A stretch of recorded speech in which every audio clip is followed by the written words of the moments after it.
Наш эфир продолжает брифинг оперштаба по эпидситуации. Узнаем о текущей обстановке в республике. Предлагаем послушать. Добрый день. Какова эпидситуация в Республике Саха-Якутия на сегодняшний день? Добрый день, уважаемые жители Республики Саха-Якутия. Вчера глава Республики Саха-Якутия Арсен Сергеевич Николаев подписал указ о продлении режима повышенной готовности на территории Якутии по 15 января 2022 года. Данное продление означает прежде всего соблюдение всех тех правил и ограничений, которые были установлены до этого периода.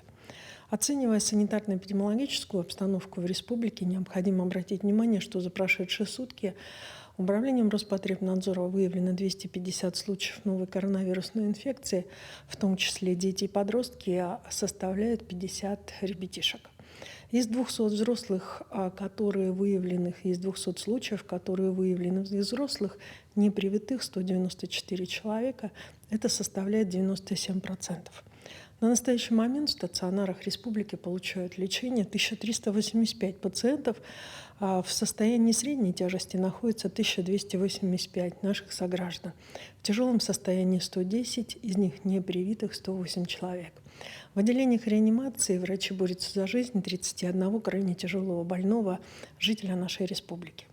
Уважаемые жители нашей республики, сегодня основным моментом, который является для всех наиболее важным, является процедура вакцинации, которую необходимо пройти для того, чтобы эти сводки, которые мы сегодня передаем на брифингах оперативного штаба, были менее тревожными для нас всех. Наиболее напряженная ситуация по заболевшим в Мирнинском Улусе, где за сутки зарегистрировано 23 случая, в Нерюнгринском, где зарегистрировано 18, в Хангаласском 12, в Алданском 11, Жиганском 10, Оленёкском 9, Амгинском 8, Мигно-Кангаласском 8. Из этих улусов достаточно низкие темпы вакцинации сохраняются в таких улусах, как непосредственно Амгинский и Мигно-Кангаласский. В связи с чем оперативным штабам этих улусов дана строгая установка усилить работу по увеличению темпов вакцинации. На настоящий момент первым компонентом в республике привито около 67% взрослого населения.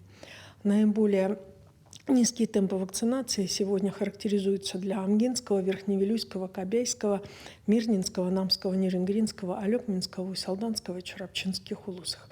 Особое внимание хочу обратить на ситуацию в Усть-Алданском и Чурапчинском улусе, в которых необходимо также усилить работу по вакцинированию граждан республики в связи с реально большим количеством тяжелых случаев в Усть-Алданском улусе и, соответственно, с высоким уровнем летальности относительно небольшого количества граждан, проживающих в этом районе. Уважаемые жители Республики Саха-Якутия, наше с вами ответственное поведение к здоровью, к собственному, оно прежде всего сохраняет здоровье тех, кто находится рядом с нами. В связи с этим всех приглашаем на вакцинацию в медицинские учреждения Республики Саха-Якутия. Это был брифинг оперативного штаба по COVID-19, а мы продолжаем освещать самые заметные события. В студии Надежда Саханская. Здравствуйте. И вот основные темы. Узнать ВИЧ-статус и посетить лекционные занятия. 1 декабря отмечается Всемирный день борьбы со СПИДом. Чем короче день, тем ближе зима. Расскажем о погодных приметах декабря. Якутский режиссер за пределами республики. В Пскове проходит театральный фестиваль, посвященный творчеству Сергея Потапова.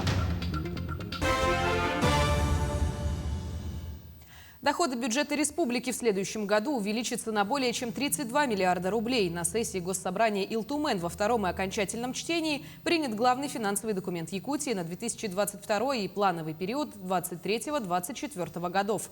Таким образом, в следующем году доходная часть составит 264 миллиарда 535 миллионов рублей. По поручению главы Айсена Николаева на сельское хозяйство выделены беспрецедентные средства. Финансирование увеличено более чем на 1,5 миллиарда.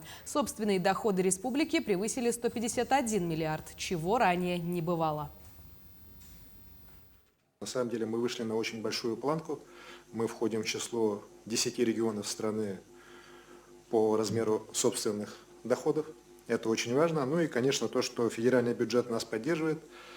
И с точки зрения дотации, и с точки зрения субвенций, субсидий тоже видно по тому размеру порядка 114 миллиардов, которые направлены на сегодня уже в бюджет нашей республики. 1 декабря традиционно отмечается Всемирный день борьбы со СПИДом. В рамках знаменательной даты в республике пройдет ряд мероприятий, направленных на популяризацию профилактики заболевания среди населения.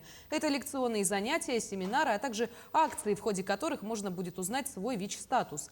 Как отмечают врачи, проверяться на наличие заболевания необходимо по меньшей мере раз в год. Ситуация с распространением инфекции в республике остается напряженной. Ежегодно выявляется более 130 случаев заболевания вируса иммунодефицита человека.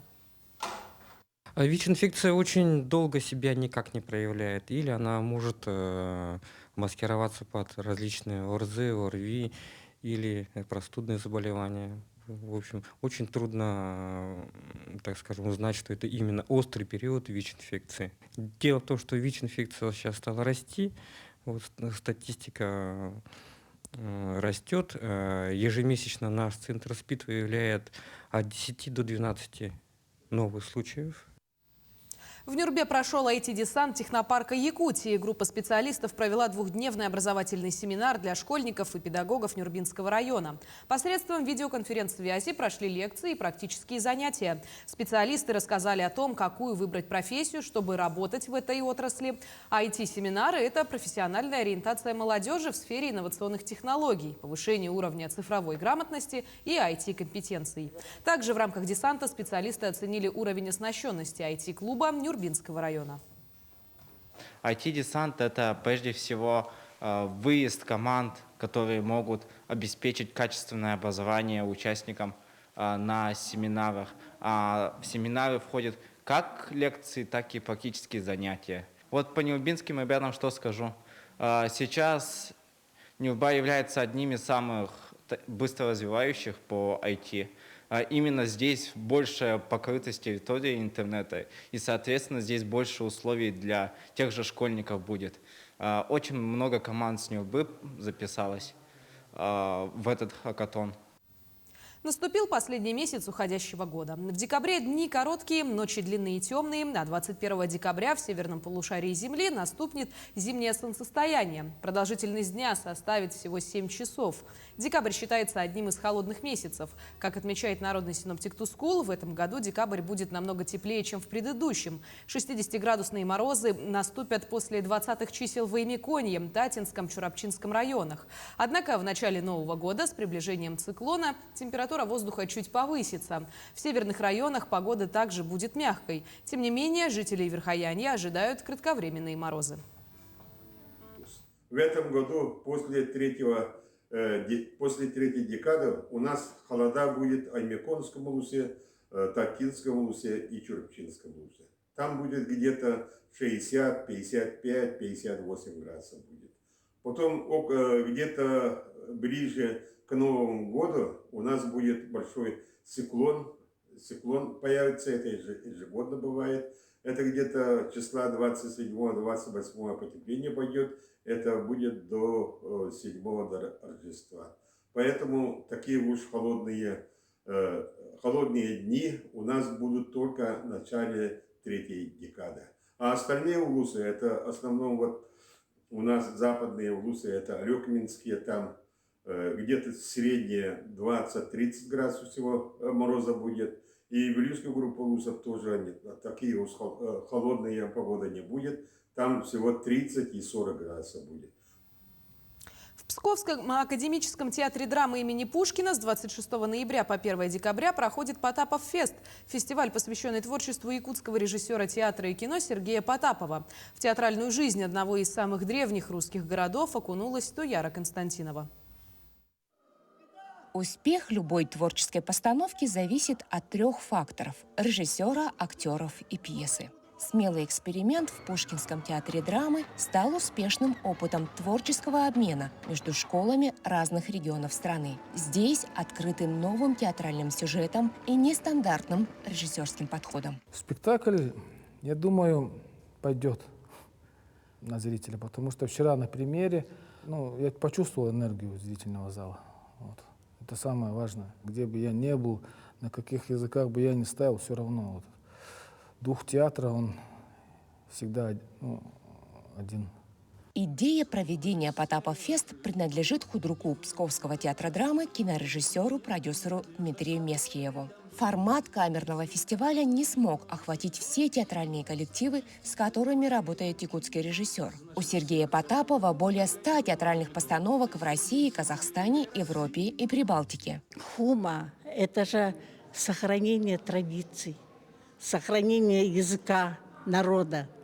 Тут все как-то вкупе все собралось, и мы благодарны Сергею Потапову, что все-таки он поставил, он собрал вот те мысли, те думы, те проблемы малочисленных народов Севера, которые беспокоят, они выявлены вот именно вот в этом спектакле. Наш спектакль, мы его очень любим. И то, что Сергей пришел к нам вот в театр, поставил этот спектакль, это вообще наше счастье.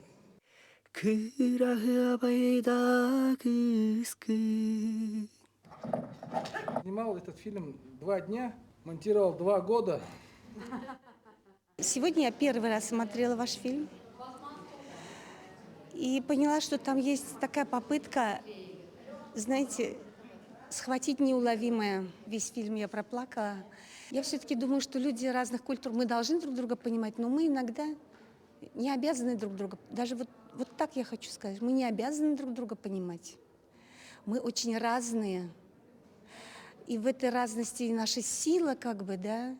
И вот как это открывать? Я была счастлива, что я этот фильм поняла. Совсем скоро национальные театры России планируют объединиться в ассоциацию. Известно, что учредительный съезд театрального содружества пройдет в июне следующего года в Якутске. Чем больше разных творческих сил приходит в театр, чем больше приходит приглашенных режиссеров, разных режиссеров, тем театр становится сильнее, тем театр становится интереснее, тем больше каких-то умений и мастерства возникает у труппы. Творческая лаборатория, задуманная организаторами фестиваля, состоялась. Между тем, постановки Сергея Потапова будут иметь долгую прокатную жизнь. А фестиваль, названный его именем, станет еще одним звеном для создания первого в России театра этнопарка. Туяра Константинова, Джордж Березкин, Псков. К этой минуте у меня все. Мы продолжим говорить о новостях на телеканале Якутия-24. Оставайтесь с нами.